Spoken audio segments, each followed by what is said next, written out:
तो hello friends, जैसे कि आपको एक क्वेश्चन दिख रहा है, in AC circuit consisting of R is equals to 15 ohm, L is equals to 0.1 henry and capacitor is equals to 18 microfarad is supplied from 230 volt 50 hertz power supply. Determine impedance of circuit, current drawn by circuit, circuit power factor, reactive power drawn by circuit. तो अब इसको कैसे हमको solve करना है, तो इस इधर क्या लगा है गिवन डाटा।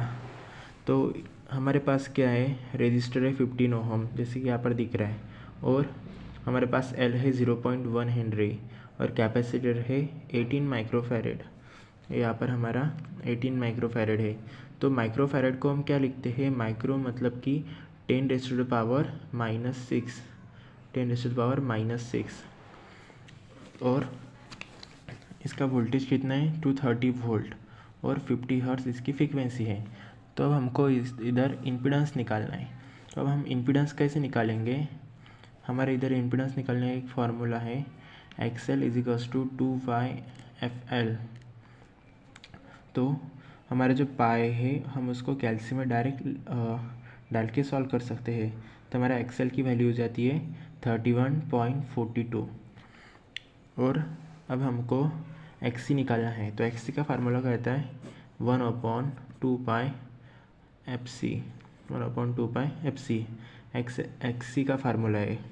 तो इसको भी हम डायरेक्टली कैल्सी में डाल के हमारा एक्सी निकाल सकते हैं। तो एक्सी निकालने के बाद हमको क्या निकालना है, अभी इम्पीडेंस निकालना है।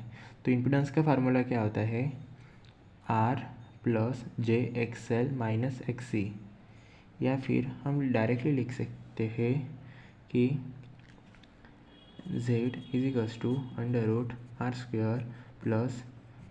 XL - XC whole bracket square. हम ऐसा भी डायरेक्टली फार्मूला अप्लाई कर सकते हैं। तो जैसे कि हमने यहाँ पर लिखा R + JXL, तो हमारे पास अभी जो वैल्यू आई है इसको सॉल्व करने के बाद वो रेक्टेंगुलर फॉर्म में आई है। तो हमने इसको अभी पोलर फॉर्म में यहाँ पर कन्वर्ट कर दिया। तो हमको जो भी आंसर चाहिए होता है, हमको पोलर फॉर्म में आंसर चाहिए होता है। तो करंट ड्रॉन बाय सर्किट, तो हमको अब करंट ड्रॉन बाय सर्किट मतलब हमारे सर्किट ने कितना करंट को ड्रॉ किया है, मतलब कितना करंट खर्च किया है, उसका गणित निकालना है। तो जो हमारे पास अभी वोल्टेज है 230 वोल्ट, हमारे पास गिवन क्या था 230 वोल्ट, हम डायरेक्टली यहाँ पर 230 वोल्ट लिख लेंगे। उसके बाद हम क्या करेंगे, हमारा जो Z है इम्पीडेंस वो कितना निकला है अभी 17.19 एट एन एंगल -29.24 डिग्री। तो ये हम डायरेक्टली नीचे लिख लेंगे, और उसका जब हम कैलकुलेशन करेंगे तो हमारा क्या निकला 17.29। तो हम इसका डायरेक्ट एम्पियर निकाल लेंगे। उसके बाद हम क्या निकालेंगे, सर्किट पावर फैक्टर। पहले हमने करंट निकाला, उसके बाद हम निकालेंगे सर्किट पावर फैक्टर, मतलब कि इस सर्किट का पावर फैक्टर कितना है। तो उसका फार्मूला क्या था, cos φ = R/Z। पावर फैक्टर निकालने के लिए हमारे पास फार्मूला है R/Z।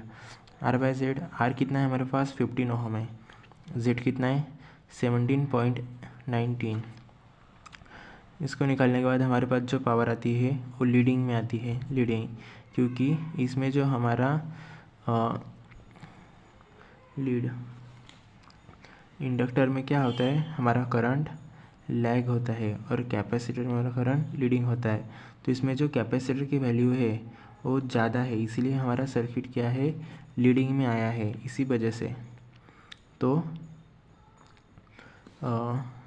हमारा एक cos φ निकल गया। अभी हमको क्या निकालना है, reactive power drawn by circuit. हमको अब रिएक्टिव पावर निकालनी है। तो रिएक्टिव पावर निकालने के हमारे पास फार्मूला है P = V × I × sin φ। तो 230 इंटू हमारे पास 13 एम्पियर का करंट आया था, 13.37 इंटू हमको साइन फाई लेना है ना, तो फिर हम कैल्सी में डायरेक्ट लिखेंगे 0.48 कॉस फाई, मतलब साइन की वैल्यू हम डायरेक्ट डाल देंगे। हम क्या कर लेंगे उसके बाद, यहाँ पर v इंटू आई और 0.48, तो इसका जब मल्टीप्लाई करेंगे तो हमारे पास जो पावर आएंगी वो वैट में नहीं आएंगी, वो kVAR में आएंगी, kVAR में आएंगी, क्योंकि वो रिएक्टिव पावर है इसलिए।